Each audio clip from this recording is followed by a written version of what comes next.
আশা করি সবাই ভালো আছো। আজকে আমরা নবম দশম শ্রেণীর বাংলা সাহিত্য থেকে মানুষ কবিতাটি নিয়ে আলোচনা করব, ঠিক আছে? জি ম্যাম। আজকে আমরা মানুষ কবিতা নিয়ে আলোচনা করব, ঠিক আছে? মানুষ কবিতাটি লিখেছেন কাজী নজরুল ইসলাম। নজরুল ইসলাম। তাহলে আমরা শুরুতেই কবি সম্পর্কে কিছু তথ্য জেনে আসি, ঠিক আছে? জি ম্যাম।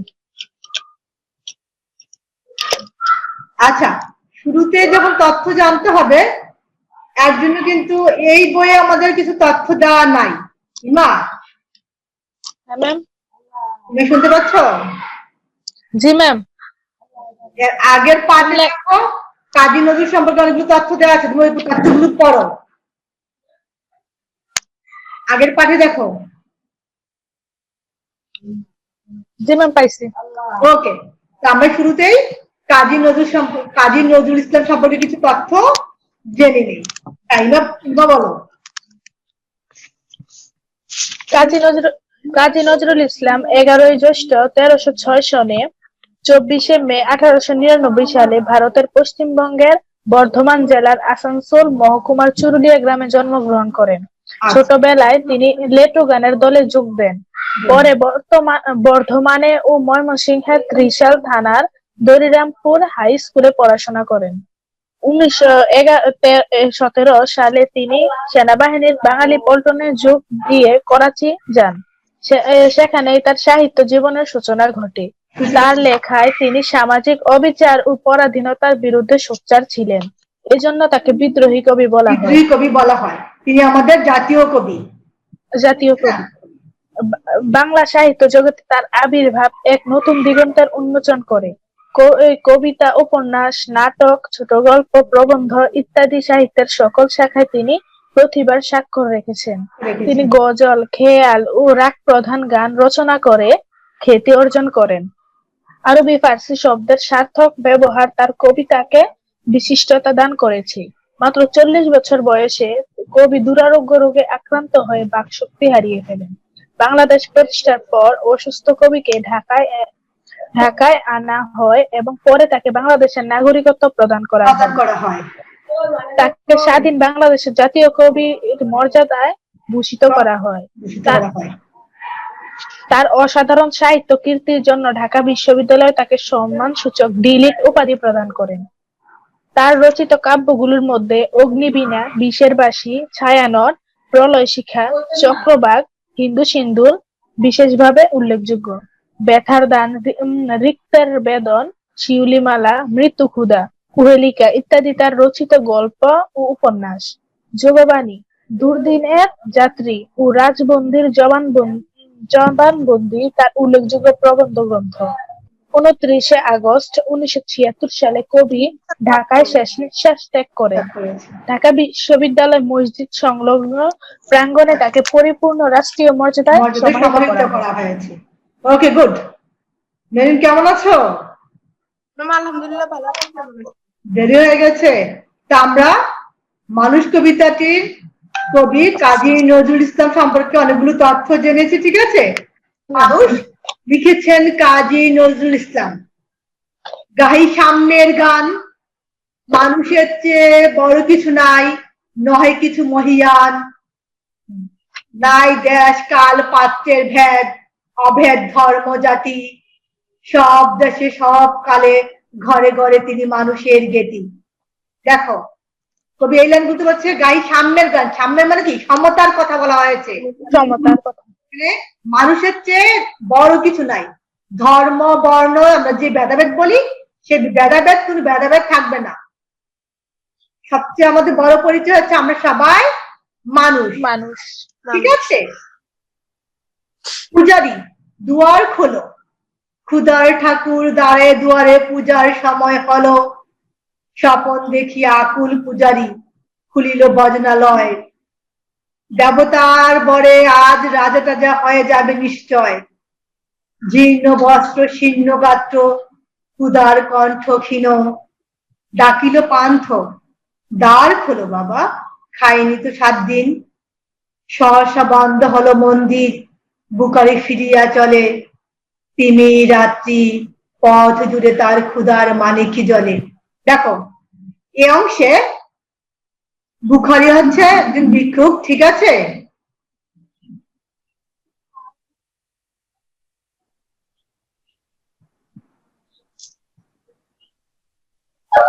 এখানে ভিক্ষুক ক্ষুধার্ত অবস্থায় মন্দিরে গিয়েছেন। মন্দির মানে এতই দিনহীন অবস্থা ছিল, জীর্ণ বস্ত্র ছিল, ক্ষুধায় উনি ক্ষুধার্ত ছিল, ছিন্ন শরীর ছিল। সহসা মন্দির বন্ধ হয়েছে, তিনি চিৎকার করে মন্দিরে সাহায্য চেয়েছিলেন, ঠিক আছে? তিনি ডাকলেন, তিনি 7 দিন ধরে কিছুই খাননি, কিন্তু মাত্র মন্দির বন্ধ হয়ে গেছে, তাই তাকে সহযোগিতার জন্য কেউ হাত বাড়িয়ে দেয়নি, ঠিক আছে? পরের অংশ দেখো, বুখারী ফুকারি কয়, ওই মন্দির পূজারীর হায় দেবতা তোমার নয়, মসজিদ কাল শিরনিয়া ছিল, অডেল গুস্ত রুটি বাঁচিয়া গিয়াছে, মোল্লা সাহেব তাই হেসে কুটি কুটি। এমন সময় এলো মুসাফির গায়ে আজারির দিন, বলে বাবা আমি বুখা ফাঁকা আছি আজ নিয়ে 7 দিন। ফেরিয়া হইয়া হাকিল মোল্লা, বেলা হলো দেখি লেখা, বুগা আছ মরগু ভাগারে গিয়া, নমাজ পড়িস বেটা? বুখারী কহিল, না বাবা। মোল্লা হাকিল, তাহলে শালা সোজা পথ দেখ, গুস্ত রুটি নিয়ে মসজিদে দিল তালা। দেখো এই অংশ বুখারী বলিল ওই মন্দির দেবতার নয়, এটা মানুষের, কেননা যেখানে মানুষের কর্তৃত্বই প্রতিষ্ঠিত হয়েছে। মসজিদেও অনেক গুস্ত রুটি অতিরিক্ত ছিল, বুখারী খাবার চেয়েছিল, কিন্তু মোল্লা সাহেব কি বললো যে নামাজ পড়িস বেটা, এই বলে তাকে কি করেছিল, ধিক্কার দিয়ে তাকে খাবার দেয়নি, তাকে বরং বের করে দিয়েছে, ঠিক আছে? এই বলে সে কি করলো, খাবারগুলো নিয়ে হাসি হাসি মুখে মসজিদে তালা দিয়ে দিল।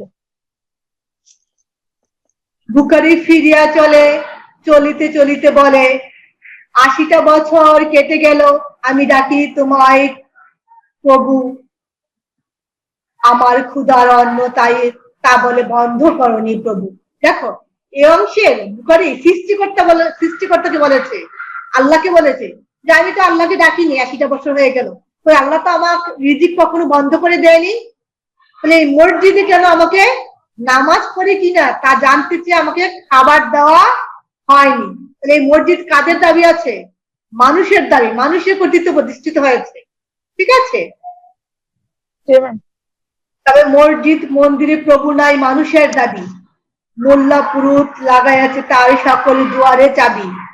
কোথা চেঙ্গিস গজনী মামুদ, কোথা কালা পাহাড়, ভেঙে ফেল ওই ভজনালয়ের যত তালা দাদার, খুদার ঘরে কি কপাটে লাগায় কে দেয় সেখানে তালা, সব দ্বার আর খোলা রবে, চালা হাতুড়ি শাবল চালা, হায় রে ভজনালয় তোমার মিনারে জড়িয়া ভণ্ড গায়ে স্বার্থের জয়।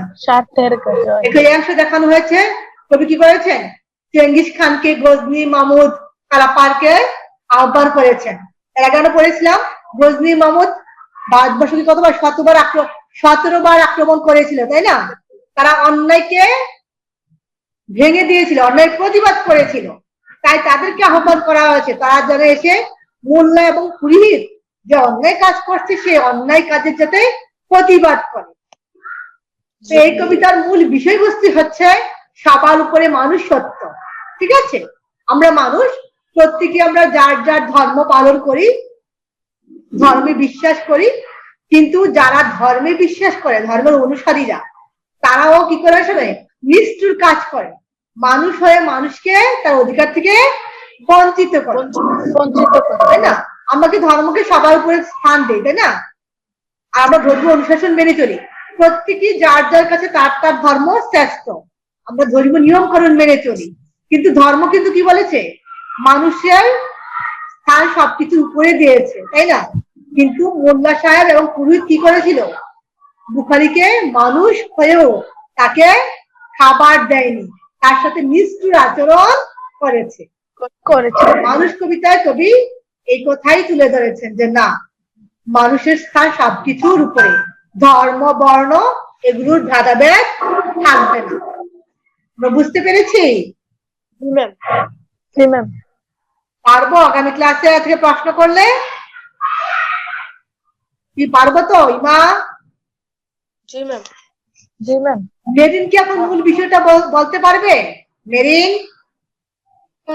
আমি কিন্তু ব্যাখ্যা করেছি প্রতি লাইন থেকে, তারপর মূল বিষয়টা বলেছি। পারবে মেরিন বলতে? একটু সময়। কি তুমি যেটুকু বুঝতে পেরেছো তাই বলো।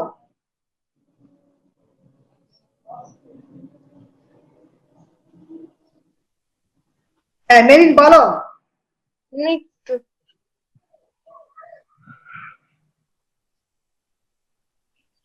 মানে কবিতার থেকে কি বুঝছে এটা বলতাম। হ্যাঁ, কবিতাটা তুমি কতটুকু বুঝতে পেরেছো, কবিতার মূল বিষয়টা?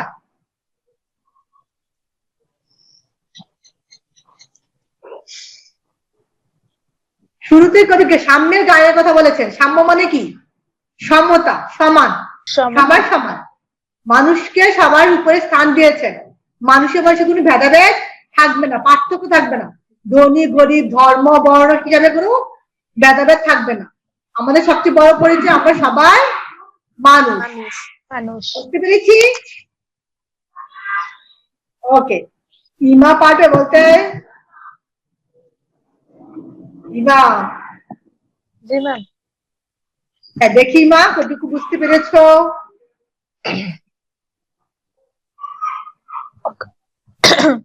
কবি কাজী নজরুল ইসলাম এই মানুষ কবিতায় সাম্যবাদী সমতার কথা বলেছেন। তিনি বিশ্বাস করেন যে সবার উপর মানুষ সত্য। পৃথিবীতে অনেক ধর্মের মানুষ বাস করে, অনেক ধর্মের মানুষ বাস করে, তাদের ধর্ম ভিন্ন ভিন্ন, তার ধর্ম ভিন্ন ভিন্ন। হ্যাঁ, মানে ধর্মীয় পার্থক্য থাকবে, প্রত্যেকে যার যার ধর্ম অনুযায়ী আমরা চলাচলি, ধর্মীয় অনুশাসন মানি, ঠিক আছে। কিন্তু আমাদের সবাই একটাই কথা, যে আমরা সবাই মানবতার কল্যাণে কাজ করি। সব ধর্মে কিন্তু কি করে মানবের কল্যাণে কথা বলা হয়েছে, মানবতার কথা বলা হয়েছে, ঠিক আছে। তো আশা করি বুঝতে পেরেছো? আচ্ছা, তো সবাই ভালো থাকো, সুস্থ থাকো। আসসালামু আলাইকুম। হ্যাঁ ওয়ালাইকুম আসসালাম, আল্লাহ হাফেজ। আল্লাহ হাফেজ। আসসালামু আলাইকুম। ওয়ালাইকুম আসসালাম, আল্লাহ হাফেজ। আল্লাহ হাফেজ। আল্লাহ হাফেজ।